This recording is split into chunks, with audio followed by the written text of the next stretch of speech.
Hello friends, technique മലയാളത്തിലെ മറ്റൊരു വീഡിയോയിലേക്ക് സ്വാഗതം. ഇന്ന് നമ്മൾ അൺബോക്സിംഗ് ചെയ്യാൻ പോകുന്നത് ഓപ്പോന്റെ ഏറ്റവും പുതിയ ബഡ്ജറ്റ് സീരീസ് അല്ലെങ്കിൽ 15 to 20,000 രൂപയ്ക്ക് അടുത്ത് വരുന്ന ഒരു ഡിവൈസാണ് ഓപ്പോ A5 Pro. ഇപ്പോൾ അടുത്ത് ഓപ്പോ K13 5G ഇറങ്ങി. വളരെ കോമ്പറ്റീറ്റീവ് പ്രൈസിംഗ് ആയിരുന്നു, അതേപോലെ നല്ല ഹാർഡ്വെയർ ഒക്കെ ആയിട്ടാണ് വന്നത്. എന്നാൽ ഓപ്പോ A5 Proനെ കുറിച്ച് അങ്ങനെ നമുക്ക് പറയാൻ പറ്റില്ല. ഇതിനകത്ത് വരുന്നത് Dimensity 6300 ചിപ്പാണ്. അതിനൊപ്പം തന്നെ HD+ IPS LCD പാനലാണ് കൊടുത്തിരിക്കുന്നത്. 5800 mAh ബാറ്ററി, 45 വാട്ട് ചാർജിങ്ങും, അതിനൊപ്പം തന്നെ IP69 68 റേറ്റിംഗ് ഉണ്ട്. അതേപോലെ തന്നെ മിലിറ്ററി ഗ്രേഡ് സ്റ്റാൻഡേർഡ്സ് ഉണ്ട്. അപ്പോൾ ഡ്യൂറബിലിറ്റി ആണ് മുൻഗണന കൊടുത്തിരിക്കുന്നത് ഒബ്വിയസ്ലി. അപ്പോൾ പ്രോസസ്സറും ഡിസ്പ്ലേക്ക് ഒട്ടും തന്നെ ഇമ്പോർട്ടൻസ് കൊടുത്തിട്ടില്ല എന്ന് വേണമെങ്കിൽ പറയാം. കാരണം HD+ റെസൊല്യൂഷൻ ഡിസ്പ്ലേ കൊടുത്തിട്ടുള്ളൂ. അതും AMOLED അല്ല, IPS LCD ആണ് വരുന്നത്. അപ്പോൾ ഈ ഒരു ഡിവൈസിന്റെ അൺബോക്സിങ്ങും ഫസ്റ്റ് ഇംപ്രഷനും നമുക്ക് നോക്കാം. ഇതിന്റെ ബേസ് വേരിയന്റ് സ്റ്റാർട്ട് ചെയ്യുന്നത് 17,999 ആണ്. അതിനൊപ്പം തന്നെ വേറെ വേരിയന്റ് ഉണ്ട് 256GB സ്റ്റോറേജ്. അത് സ്റ്റാർട്ട് ചെയ്യുന്നത് 19,999 ആണ്. അതായത് 20,000 രൂപയാണ് പ്രൈസ് എന്ന് ആലോചിക്കണം. മറ്റേ ബേസ് വേരിയന്റിന്റെ 18,000 രൂപയാണ്. അപ്പോൾ ഒട്ടും തന്നെ സമയം കളയാണ്ട് നമുക്ക് അൺബോക്സിംഗിലേക്ക് ഇടാം. അപ്പോൾ അതിന് മുമ്പായിട്ട് ഈ ചാനൽ ആദ്യമായിട്ടാണെങ്കിൽ സബ്സ്ക്രൈബ് ബട്ടൺ ഒന്ന് പ്രസ് ചെയ്യുക. അതേപോലെ തന്നെ ബെൽ ഐക്കൺ ക്ലിക്ക് ചെയ്യുമ്പോൾ നിങ്ങൾക്ക് എല്ലാ വീഡിയോസിൻ്റെയും നോട്ടിഫിക്കേഷൻ കൂടെ ലഭിക്കുന്നതാണ്. അപ്പോൾ നമുക്ക് ഓപ്പോ A5 Pro ഒന്ന് അൺബോക്സ് ചെയ്യാം. അപ്പോൾ ഇതാണ് box packaging. Oppo A5 Pro 5G എഴുതി ചെയ്യണം. സൈഡിലൊന്നും ബാക്കി എഴുതിയിട്ടില്ല. ഇവിടെ ആക്ച്വലി IP69 റേറ്റിംഗ് ഉണ്ട്. IP69, IP68, IP66, അതേപോലെ damage proof 360 armour body, 5800 mAh battery, 45 what charging, 200% network boost. അതായത് AI ലിങ്ക് ബൂസ്റ്റ് വഴി നെറ്റ്വർക്ക് കപ്പാസിറ്റി, അല്ലെങ്കിൽ ഇപ്പോൾ നമ്മൾ ലിഫ്റ്റിനകത്തൊക്കെ കയറുമ്പോൾ ഒരു ബുദ്ധിമുട്ട് അറിയില്ല, നമുക്ക് സിഗ്നൽ സ്ട്രെങ്ത് പോകണം, അതൊക്കെ ഇമ്പ്രൂവ് ചെയ്യാൻ വേണ്ടിയിട്ടാണ് ഈ 200% നെറ്റ്വർക്ക് ബൂസ്റ്റ് എന്ന് പറഞ്ഞ ഫീച്ചർ വരുന്നത്. അപ്പോൾ നമ്മുടെ കയ്യിൽ ഫെദർ ബ്ലൂ എന്ന് പറഞ്ഞ കളറാണ്. 8128 ആണ്. അതേപോലെ 8256 വേരിയൻ്റ് ഉണ്ട്. അപ്പോൾ ബാക്കി ഡീറ്റെയിൽസ് കാണാം. ഇവിടെ സാർ വാല്യൂ 1.16 ആണ്. ഹെഡ് സാർ, ബോഡി സാർ 0.906 ആണ് വരുന്നത്. എഗെയിൻ നമുക്ക് പെട്ടെന്ന് തന്നെ ബോക്സ് തുറക്കാം. ബോക്സ് തുറക്കുമ്പോൾ തന്നെ മുകൾ ഭാഗത്ത് നമുക്ക് കിട്ടുന്ന ചെറിയൊരു ബോക്സ് ആണ്. ഇതിനകത്ത് കിട്ടുന്ന നമുക്ക് ഒരു ക്വിക്ക് സ്റ്റാർട്ട് ഗൈഡ്, ഒരു സിം ഇജക്ടർ പിന്ന്, അതേപോലെ നമുക്കൊരു കേസാണ്. നല്ലൊരു TPU കേസാണ്, ഒരു പാറ്റേൺ ഉള്ള TPU കേസാണ്, കുഴപ്പമില്ലാത്തൊരു TPU കേസാണ്. പിന്നെ നമുക്ക് ഒരു ഫോണാണ്, ഫോണൊന്ന് മാറ്റി വെക്കാം. പിന്നെ 45 വാട്ട് അഡാപ്റ്ററാണ് കൊടുത്തിരിക്കുന്നത്. ഉണ്ടല്ലേ, 45 വാട്ട് സൂപ്പർ ഹൂക്ക് അഡാപ്റ്ററാണ്. പിന്നെ ഒരു ചാർജിങ് കേബിളാണ്, USB Type-C ചാർജിങ് കേബിളാണ് വരുന്നത്. അപ്പോൾ ഇത്രയാണ് ബോക്സിനകത്ത് വരുന്നത്. ഇനി നമുക്ക് ഡിവൈസ് ഒന്ന് ബൂട്ട് ചെയ്യാം. ആദ്യം തന്നെ ഡിസൈൻ ഒന്ന് നോക്കാം. ഇതാണ് നമ്മുടെ ഓപ്പോ A5 Proന്റെ ഡിസൈൻ. ഇവിടെ നമുക്ക് ഒരു പ്ലാസ്റ്റിക് മെറ്റീരിയൽ, ഇൻഫാക്ട് പ്ലാസ്റ്റിക് ഫ്രെയിമാണ്, പക്ഷെ നമുക്കൊരു പാറ്റേൺ കാണാൻ സാധിക്കും. ഒരു ഫെദറിൻ്റെ പോലത്തെ ഒരു പാറ്റേൺ ഉണ്ട്.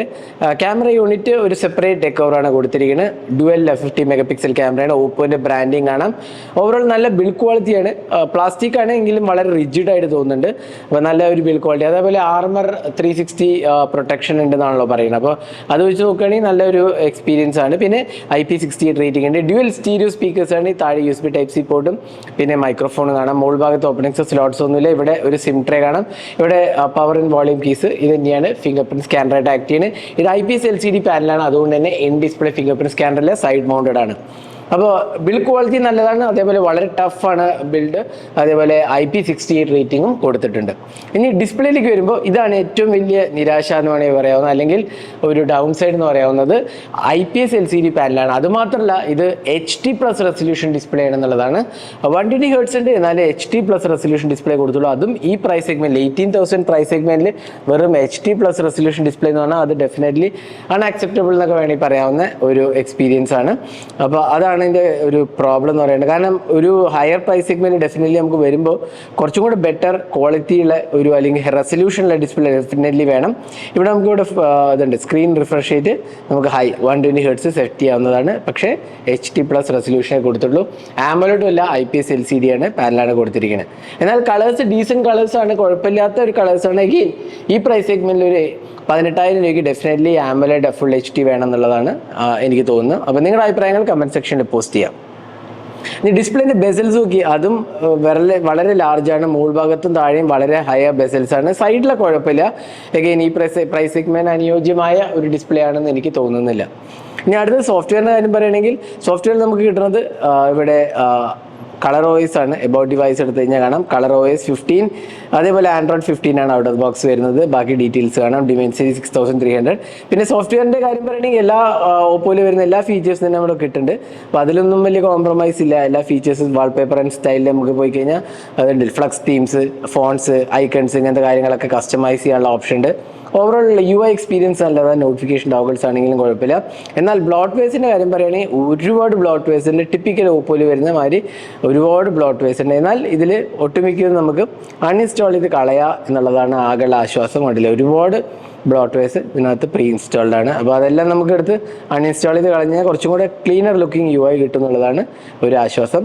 അപ്പോൾ ഇതാണ് സോഫ്റ്റ്വെയറിൻ്റെ കാര്യം പറയുന്നത്. ക്ലീൻ UI ഓവറോൾ ഇതൊക്കെ അൺഇൻസ്റ്റാൾ ചെയ്ത് കളഞ്ഞാൽ നല്ലൊരു UI ആണ്. അതേപോലെ തന്നെ നല്ല റെസ്പോൺസീവ് ഫീച്ചേഴ്സ് ഒക്കെ ഉള്ള UI ആണ്. അതേപോലെ ഒരുപാട് AI ഫീച്ചേഴ്സ് ഇൻക്ലൂഡ് ആണ്. AI റേസർ അങ്ങനത്തെ ഫീച്ചേഴ്സൊക്കെ തന്നെ AI ടൂൾസൊക്കെ ഇതിനകത്ത് കൊടുത്തിട്ടുണ്ട് എന്നുള്ളത് മറ്റൊരു ഫീച്ചറായിട്ട് പറയാവുന്നതാണ്. ഇനി പെർഫോമൻസിലേക്ക് വരുമ്പോൾ ഇതിനകത്ത് Dimensity 6300 ചിപ്പാണ് വരുന്നത്. 8GB RAM ആണ് വരുന്നത്. Dimensity 6300 ഒരു ബഡ്ജറ്റ് സെഗ്മെന്റിൽ, അതായത് ഒരു 10 to 15 നിൽക്കുന്ന ഒരു ചിപ്പാണ്. ഈ പ്രൈസ് സെഗ്മെന്റ് അഗെയിൻ അനുയോജ്യമായ ഒരു ചിപ്പല്ല. കുറച്ചും കൂടെ ബെറ്റർ 7300 കൊടുക്കാമായിരുന്നു എന്ന് എനിക്ക് തോന്നുന്നു. അതാണെങ്കിൽ കുറച്ചും കൂടെ ബെറ്റർ ആയതിന്. അഗെയിൻ 6300 ഒരു ഡീസൻറ്റ് ചിപ്പ് എന്ന് മാത്രമേ പറയാവുന്നുള്ളൂ. ഏതാണ്ട് 5.5-6 ലക്ഷം ആണ് ആൻറ്റി സ്കോർ വരുന്നത്. ഏതാണ്ട് ആ റേഞ്ചിലാണ് വരുന്നത്. അപ്പോൾ ഒരു ഡീസൻറ്റ് ചിപ്പ് എന്നുള്ള നിലയ്ക്ക് നമുക്ക് ഡീസൻറ്റ് പെർഫോമൻസ് കിട്ടുന്നുണ്ടെങ്കിൽ എന്തൊരു ഗെയിമിംഗ് സെൻട്രിക് ഡിവൈസ് ഒന്നുമല്ലല്ലോ. അപ്പോൾ അതൊക്കെ വെച്ച് നോക്കുകയാണെങ്കിൽ ഒരു ഡീസൻറ്റ് എക്സ്പീരിയൻസ് നമുക്ക് 8GB RAM ഉണ്ട്, 128GB സ്റ്റോറേജും 256GB സ്റ്റോറേജും കൊടുത്തിട്ടുണ്ട്. പിന്നെ ഡ്യുവൽ സ്റ്റീരിയോ സ്പീക്കേഴ്സ് ഉണ്ട് എന്നുള്ളത് നല്ലൊരു ഫീച്ചറാണ്. അപ്പോൾ സ്റ്റീരിയോ സ്പീക്കേഴ്സ് ഉണ്ട്. പിന്നെ സൈഡ് മൗണ്ടഡ് ആണ് ഫിംഗർ പ്രിന്റ് സ്കാനർ. AMOLED അല്ലാത്തതുകൊണ്ടല്ലേ ഇൻ ഡിസ്പ്ലേ അല്ല, സൈഡ് മൗണ്ടഡ് ആണ്. പിന്നെ AI ലിങ്ക് ബൂസ്റ്റ് ഞാൻ നേരത്തെ പറഞ്ഞല്ലോ, അത് നെറ്റ്വർക്ക് ഇവിടെയൊക്കെ actually network signal strength increase ചെയ്യാൻ വേണ്ടി സഹായിക്കും. അത് ഒരു ഫീച്ചറായിട്ട് പറയാം. കാരണം അത് ഇപ്പോഴത്തെ വരുന്ന ഓപ്പോ ഫോൺസിലൊക്കെ തന്നെ ഇൻക്ലൂഡ് ചെയ്തിട്ടുണ്ട്. ഇൻഫാക്ട് ഓപ്പോൻ്റെ F29 പ്രോയിലും അതേപോലെ ഓപ്പോ K13 വരുന്ന ആ ഒരു ഫീച്ചറാണ് നെറ്റ്വർക്ക് ബൂസ്റ്റ് ചെയ്യാനുള്ള ഒരു ഫീച്ചർ. അപ്പോൾ നെറ്റ്വർക്ക് കട്ടാവില്ല എന്നുള്ളതാണ് അതിൻ്റെ ഒരു പ്രത്യേകത. അപ്പോൾ ഇതായിരുന്നു സോഫ്റ്റ്വെയറും പെർഫോമൻസിൻ്റെ കാര്യം പറയുന്നത്. ഇനി ക്യാമറയിലോട്ട് പോകാം. നമുക്കൊരു 15 MP പ്രൈമറി ക്യാമറയും ഒരു 2 MP ഡെപ്ത് സെൻസറുമാണ് വരുന്നത്. പിന്നെ LED ഫ്ലാഷ് കാണാം. 8 MP സെൽഫി ക്യാമറയാണ് വരുന്നത്. ഈ ക്യാമറ UL വീഡിയോ റെക്കോർഡിംഗ് പോയി കഴിഞ്ഞാൽ 1080p 60 FPS മാക്സിമം സപ്പോർട്ടഡ് ആണ്. 4K ഇല്ല. സെൽഫി ക്യാമറ എടുക്കുകയാണെങ്കിലും നമുക്ക് 1080p 30 FPS സപ്പോർട്ടഡ്. അപ്പോൾ ഇതാണ് ക്യാമറേൻ്റെ കാര്യം പറയുന്നത്. പിന്നെ photo mode, portrait mode, night mode, അങ്ങനത്തെ ഫീച്ചേഴ്സൊക്കെ തന്നെ കൊടുത്തിട്ടുണ്ട്. അപ്പോൾ നമുക്ക് കുറച്ച് ക്യാമറ സാമ്പിൾസ് കാണാം. ഇതെല്ലാം ഓപ്പോ A5 Pro എന്നെടുത്ത ക്യാമറ സാമ്പിൾസ്. ഒരു ഡീസൻറ്റ് ക്യാമറ എക്സ്പീരിയൻസ് നമുക്ക് ഇന്ന് കിട്ടുന്നുണ്ട്. അപ്പോൾ ക്യാമറ സാമ്പിൾസ് കണ്ടിട്ട് നിങ്ങളുടെ അഭിപ്രായങ്ങൾ കമൻറ്റ് സെക്ഷനിൽ പോസ്റ്റ് ചെയ്യുക. ഈ പ്രൈസ് സെഗ്മെൻറ്റ് വർത്ത് ആണോ ഇല്ലയോ എന്നുള്ളതെല്ലാം നിങ്ങൾ കമൻറ്റ് സെക്ഷനിൽ പോസ്റ്റ് ചെയ്യുക. ഇനി ബാറ്ററിയിലേക്ക് വരുമ്പോൾ 5800 mAh ബാറ്ററി, 45 വാട്ട് ചാർജിങ്, 5800 കുഴപ്പമില്ലാത്ത ഒരു ബാറ്ററി കപ്പാസിറ്റിയാണ്. ഓൾമോസ്റ്റ് ക്ലോസ് ടു 6000 ആയി. അഗെയിൻ 45 വാട്ട് ഡീസൻറ്റ് ചാർജിങ് സ്പീഡായിരിക്കും എന്ന് എനിക്ക് തോന്നുന്നു. കാരണം ഈ പ്രൈസ് സെഗ്മെന്റിൽ ഇപ്പോൾ ഇറക്കിയ ഓപ്പോൻ്റെ തന്നെ K13 80 വാട്ട് ഉണ്ടല്ലോ. അപ്പോൾ അതൊക്കെ വെച്ച് നോക്കുകയാണെങ്കിൽ ഓൾമോസ്റ്റ് ഹാഫ് ഉള്ളൂ എന്ന് വേണമെങ്കിൽ പറയാം. ഡീസൻറ്റ് ചാർജിങ് സ്പീഡാണെന്ന് മാത്രമേ നമുക്ക് പറയാൻ സാധിക്കുള്ളൂ. എന്നാൽ ബാറ്ററി ലൈഫ് കുഴപ്പമില്ല. കാരണം 5800 ഉണ്ടാവുകൊണ്ട് തന്നെ നല്ലൊരു ബാറ്ററി ലൈഫ് നമുക്ക് തീർച്ചയായും എക്സ്പെക്ട് ചെയ്യാവുന്നതാണ്.